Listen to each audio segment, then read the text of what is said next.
Hi, welcome back to my class in Mathematics in the Modern World. For today, we'll apply the graphical method to solving minimization problems.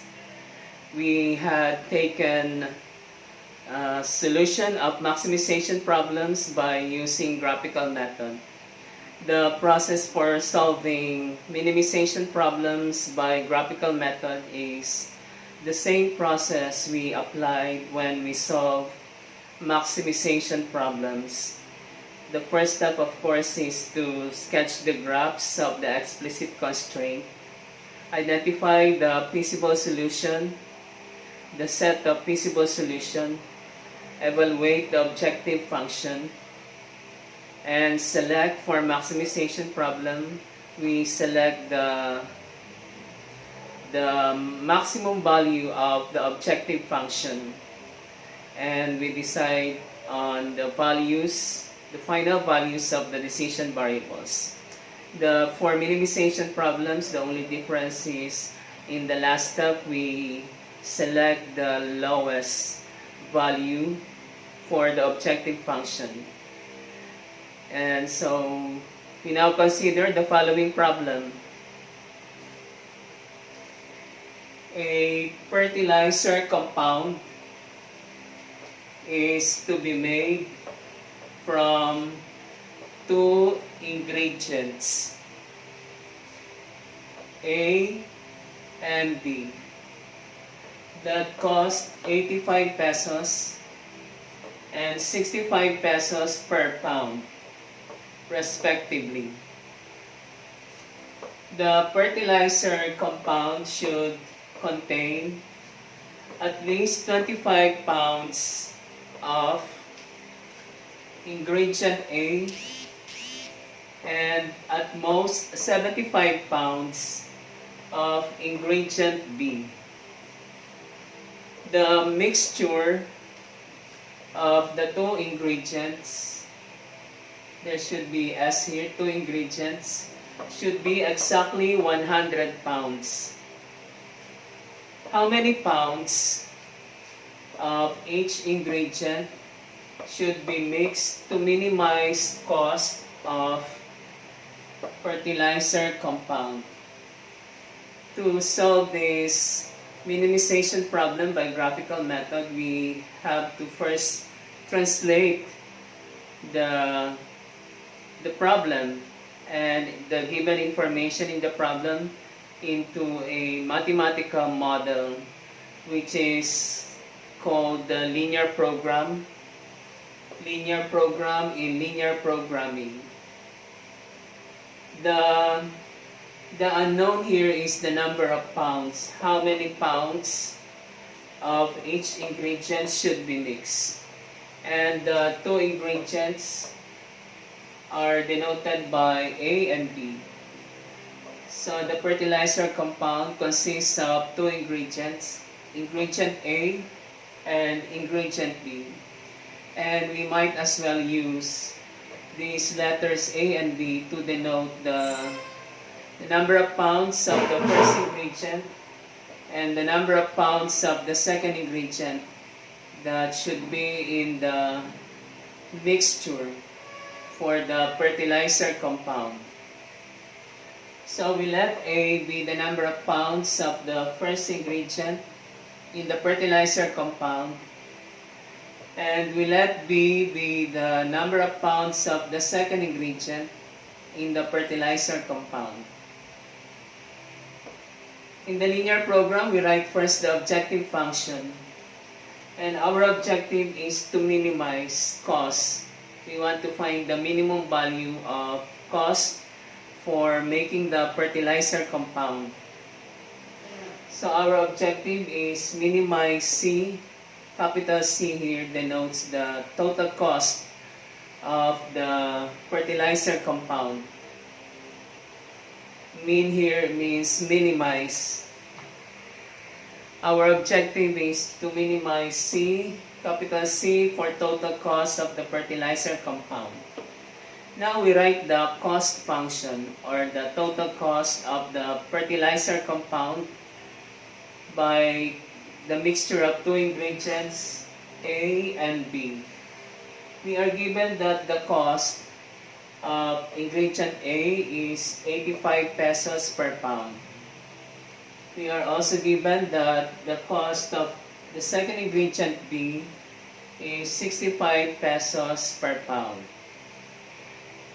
If in the fertilizer compound, we will use 8 pounds of the first ingredient at 85 pesos per pound, then the total cost of 8 pounds will be 85 pesos per pound of the first ingredient times the number of pounds of the first ingredient denoted by A equals 85 multiplied by A. 85 multiplied by A. 85 multiplied by A is the total cost of the first ingredient. In the fertilizer compound, we will use 8 pounds of the first ingredient at 85 pesos per pound. Thus, the total cost of 8 pounds of the first ingredient is 85 multiplied by A. The cost per pound times the number of pounds of the first ingredient. And to this total cost of the first ingredient, we add the total cost of the second ingredient. The second ingredient B costs 65 pesos per pound.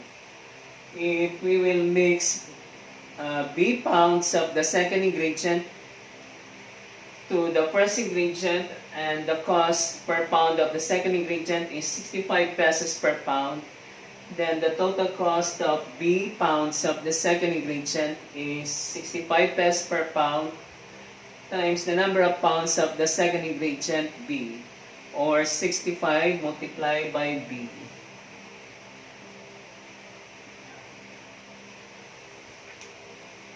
$65 multiplied by B is the total cost of the second ingredient. If we will use B pounds of the second ingredient at 65 pesos per pound, then the total cost of the second ingredient B is the cost per pound times the number of pounds of the second ingredient. The cost per pound is 65 times the number of pounds of the second ingredient is B. So the total cost of the second ingredient in the fertilizer compound is 65 multiplied by B. And the total cost of the two ingredients A and B in the fertilizer compound, denoted by capital C, is now 85A plus 65B. And this is the cost function whose value we will try to find the minimum. This is the cost function that we will try to minimize. We will decide on the values of A and B, the number of pounds of the first ingredient, and the number of pounds of the second ingredient, that will give us the lowest or the minimum total cost. But we do that subject to the constraints given in the problem. So we write minimize C equals 85A plus 65B subject to. The first constraint given says that the fertilizer compound should contain at least 25 pounds of ingredient A. So there is a restriction on the number of pounds of A in the fertilizer compound. The number of pounds of the first ingredient in the fertilizer compound should be at least 25 pounds.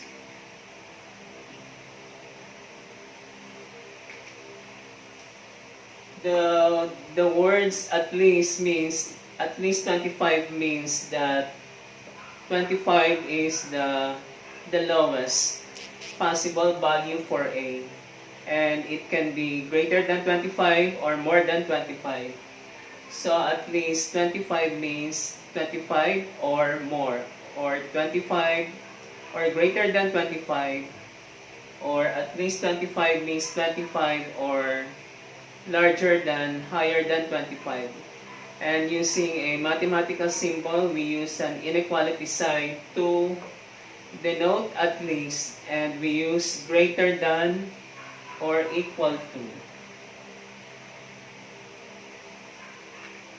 So at least is represented by this inequality sign, greater than or equal to. The number of pounds of A, the lowest is 25 or more than 25. At least 25 is represented by greater than or equal to. With 25, A equals 25 as the minimum value for A. The second constraint given is at most 25 pounds of ingredient B should be in the mixture or in the fertilizer compound. So the constraint on the second ingredient B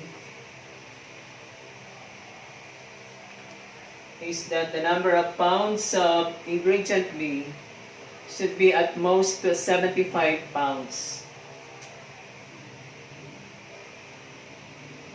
And when we say at most 75 pounds, 75 is already the maximum value for B. Which means if 75 is the maximum value for B, the other values of B are those values that are less than 75. At most 75 means 75 is the highest, or below 75, or 75 is the maximum, or less than 75. And using a mathematical symbol, we denote that by the inequality sign, less than or equal to. The number of pounds of the second ingredient B is at most 75. 75 is the maximum. Or B, the number of pounds of the second ingredient is less than or is smaller than 75. There is a third constraint given. The mixture of the two ingredients, there should be an S here. The mixture of the two ingredients should be exactly 100 pounds. That is, if you add the number of pounds of the first ingredient denoted by A to the number of pounds of the second ingredient denoted by B, the mixture of these two ingredients should be exactly 100 pounds. And we denote the word exactly by the equality sign. The mixture denoted by the plus sign of the two ingredients A and B should be exactly 100 pounds, denoted by equals 100 pounds. And these are all of the three constraints given in the problem. And these three constraints given in the problem are what we call the explicit constraints, as we have discussed in the previous lessons. After you have written all the explicit constraints, you now write the implicit constraints, in which we require the variables to be positive or equal to 0.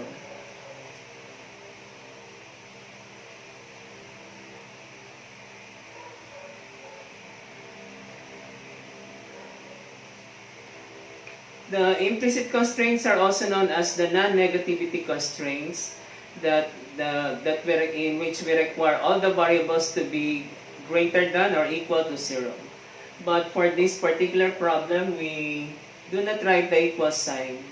We simply write A greater than 0 and B greater than 0, because both of these two ingredients, A and B, must be present in the fertilizer compound. Otherwise, we will not have a mixture of two ingredients to form a fertilizer compound. So for this particular problem, we require that both variables A and B be greater than 0, so that the two ingredients will be present in the mixture to form the fertilizer compound. And we will apply the graphical method to solve to find the values of the decision variables A and B. That will give us the minimum value of C, or total cost. In the graphical method, again, we graph only the explicit constraints. And we have 3 explicit constraints. This is the first. And this is the second explicit constraint. And this is the third explicit constraint. We do not graph the objective function, and we do not graph the implicit constraints, but we confine the graphs in the first quadrant where the values of the variables are positive. And we sketch the graph of this inequality in the first quadrant that consists of 2 coordinate axes, the horizontal axis, the vertical axis, and the point of intersection we denote by 0. In our linear program, the decision variables are A and B. Since if the decision variables are x and y, or if you make use of x and y as your decision variables, we write x in the horizontal axis and we write y in the vertical axis. Since the variables in the linear program are not x and y, you have a choice to write A in the horizontal axis or to write A in the vertical axis. If you write A in the horizontal axis, then you write B in the vertical axis. If you choose to write A in the vertical axis, you write B in the horizontal axis. I will write A in the horizontal axis. If A is in the horizontal, then we have to write B in the vertical axis.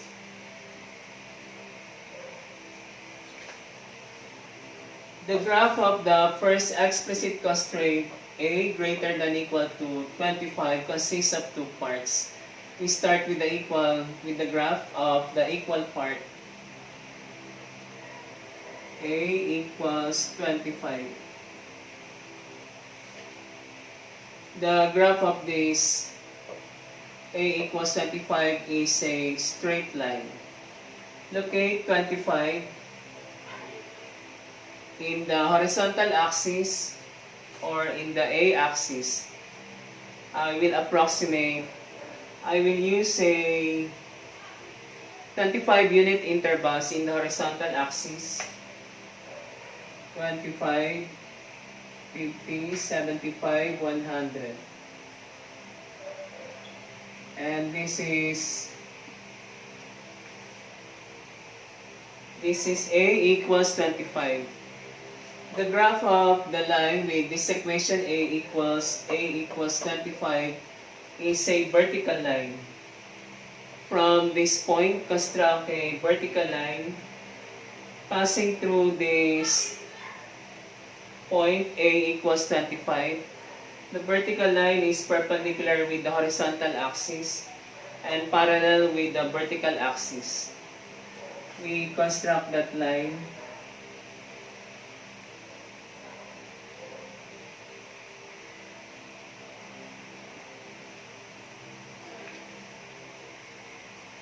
This line is the graph of the equation A equals 25.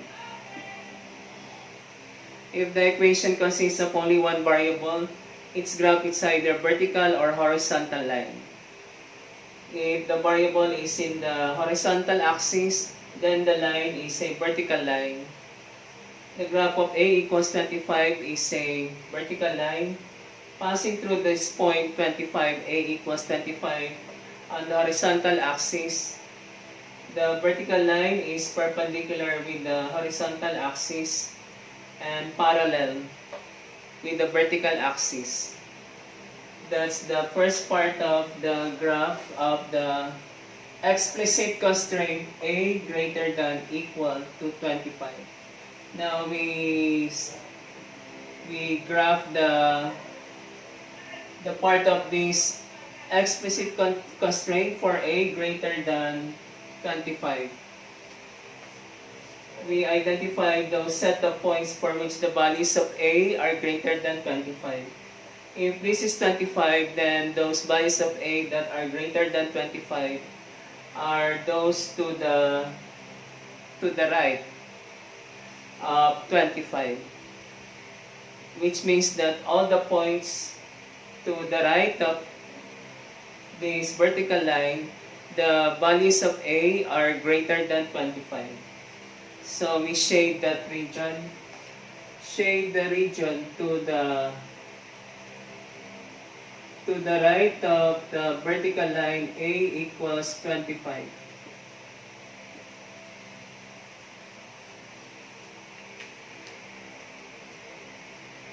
All the points on this line A equals 25, the values of A are 25. But all the points in this region, all the points to the right of this line A equals 25, have values of A greater than 25.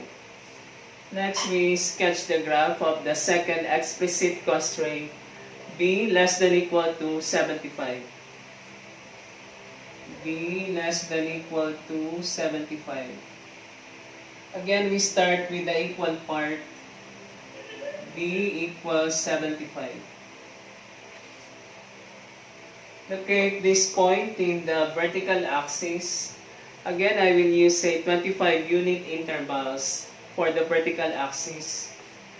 25, 50, 75, 100. This is the point 75. Again, I use a 25 unit intervals in the vertical axis or B axis. This is 25, 50, and next the point 75. The graph of this linear equation B equals 75 is a horizontal line. And the horizontal line will pass through this point 75, B equals 75. The horizontal line is perpendicular with the vertical axis and parallel with the horizontal axis or the A axis. So we draw that line.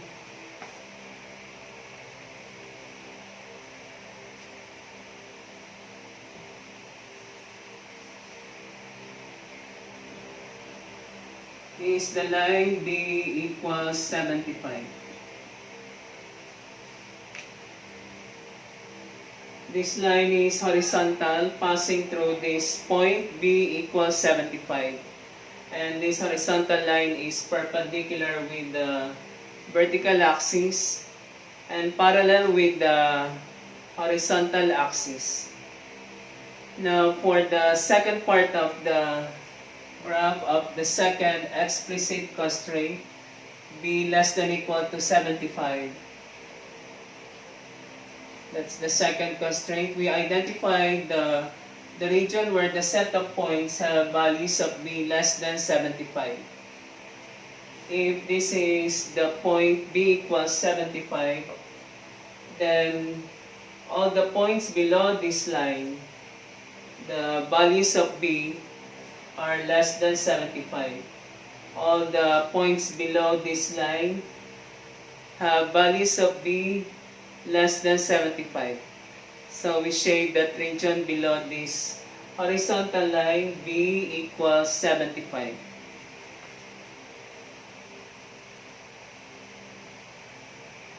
All the points below this line, B equals 75, have values of B less than 75. If you take any point on this horizontal line with the equation B equals 75, the value of B for each point on the line is 75. But for all the points below this line, B equals 75, the values of B are less than 75. Now we have drawn the graphs of the first two explicit constraints. The third explicit constraint is a linear equation in two variables. So the graph of this is a straight line. A plus B equals 100. The third explicit constraint is A plus B equals 100. And the easier way to sketch the graph of a linear equation in two variables, such as A plus B equals 100, is to find the intercepts of the line with this equation. The intercepts are the points of intersection of the line with the vertical and the horizontal axis. And we get the intercepts as we have done before by setting one variable to 0 and solving for the value of the other variable. We start by setting A to 0.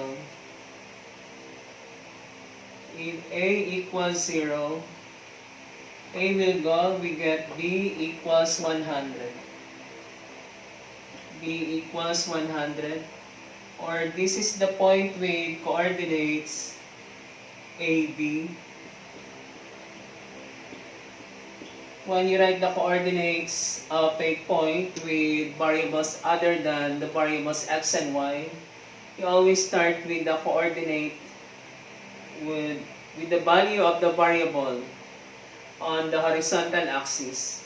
So the coordinate of the point will, the first coordinate of the point is the value of A, the variable in the horizontal axis. And the second coordinate is the value of the variable in the vertical axis, B. If you write B in the horizontal axis and A in the vertical axis, then the coordinate of the points in your plane would be BA. But for this example, we have A in the horizontal and B in the vertical. So when we write the coordinates of the point, we start with the value of the variable in the horizontal axis, A. And the value of A is 0. We set A to 0. And we get B equals 100. Locate B equals 100 in the vertical axis. And this is the point. B equals 100. Its coordinate is 0, 100. And the line with this equation, A plus B equals 100, A plus B equals 100 will pass through this point on the vertical axis. Next, we set B to 0. If B is 0, this is the third explicit constraint. If B is 0, then this will go, and we get A equals 100. Or this is the point with coordinates A and B, where A now is 100 and B equals 0. And this is a point now in the horizontal axis, and it is this point. The coordinates of this point is 100, 0. Coordinates of this point are 0, 100. Now simply connect the two intercepts with a straight line.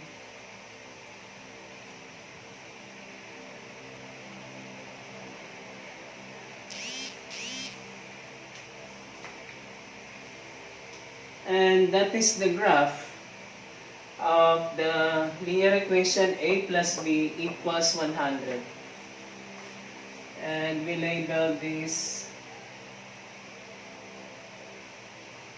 with its equation A plus B equals 100.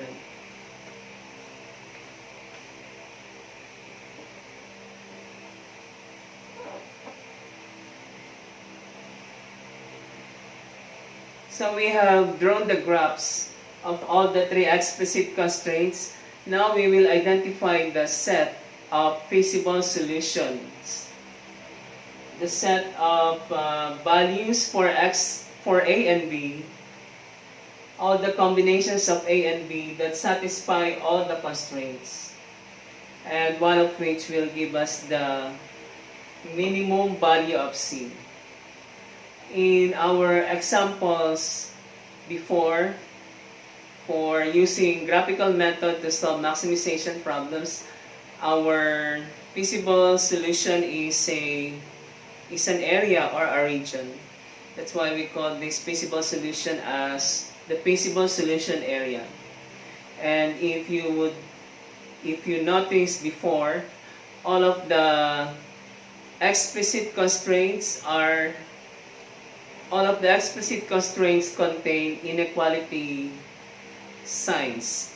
In this example, one of the explicit constraints, particularly the third explicit constraint, a plus b equals 100, does not contain an inequality sign.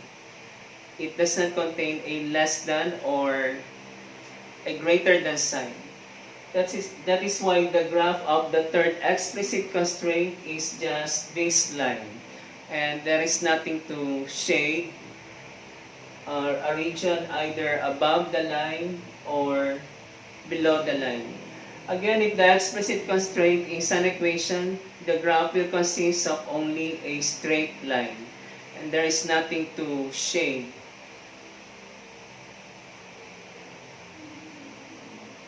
For this example also, the set of feasible solutions will be represented by a line segment, a part of this line that lies in the region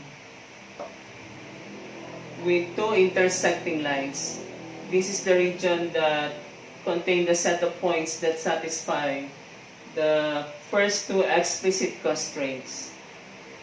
Again, for this example, the set of feasible solutions is a line segment. And the line segment is a part of this line with the equation a plus b equals 0 that lies in the region with two intersecting lines. We want that line segment in the region with two intersecting lines so that the first two explicit constraints will be satisfied by all the points on the line segment that is part of this line with the equation a plus b equals 100. And that line segment is from this point up to this point. From this point up to this point. This is the feasible solution line. I call this line segment the feasible solution line. And this line segment has two endpoints, this point and this point. All the points on this line satisfy all the three explicit constraints. And to find the values of A and B that will give the minimum value of the total cost C, we evaluate the endpoints of the feasible solution line or the line segment. In the examples before for maximization, to get when we get the optimal solution, we evaluate the objective function at each vertex or corner point of the feasible solution area. But for this example, there is no feasible solution area, hence there are no vertices or corner points to use, but instead our feasible solution is a line segment. And to find the optimal solution, evaluate the objective function at each endpoint of the line segment. So we only have 2 points to consider if your set of feasible solutions is a line segment. Those points are the endpoints of the line segment, which I call the feasible solution line. But consider this point, at this endpoint of the feasible solution line, The coordinates of this point are 100, 0.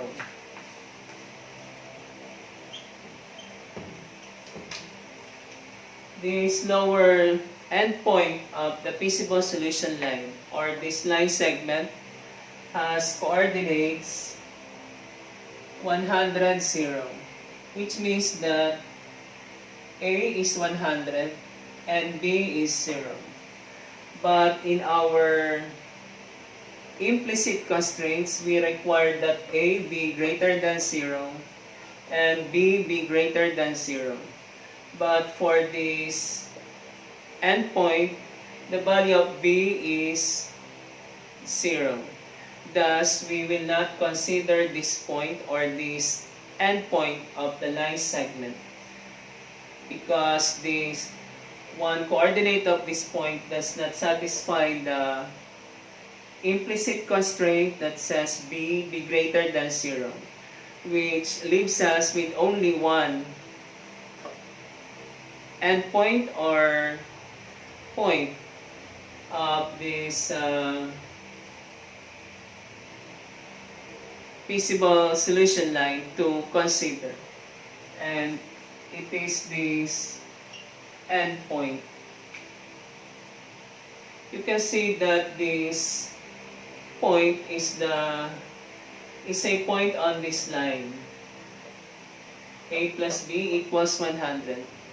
But it is also the point of intersection of this vertical line with equation A equals 25. A equals 25. And this is the point of intersection of this horizontal line, this vertical line. This point is the point of intersection of this vertical line with equation A equals 25. And this horizontal line with equation B equals 75. B equals 75. Hence, we already know the coordinates of this point. This point has coordinates A is 25 and B is 75. And you can check if this is correct. This point is also on the line A plus B equals 100, where A is 25 plus B is 75, and we get a sum of 100. So these coordinates of this point are correct. This point is the point of intersection of this vertical line where A equals 25, the first coordinate of the point of intersection. And this is the point of intersection of the horizontal line with equation B equals 75, which means that the second coordinate B of this point of intersection is 75. And when we substitute these values of A and B into this equation, A plus B equals 100, this equation is also satisfied. And it should be satisfied because the point is also on the line with the equation A plus B equals 100. And then we now find the value of C for these values of A and B by substituting A for 25, by substituting 25 for A and 75 for B in the objective function.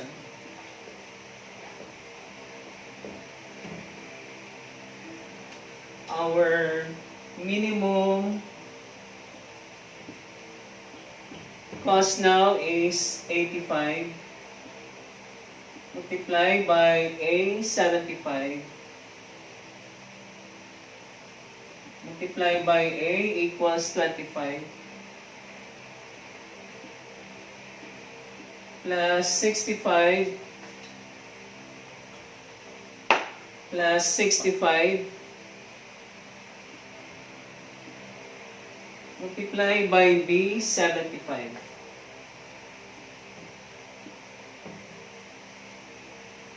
And we compute the value of C by multiplying these two and these two and getting their sum.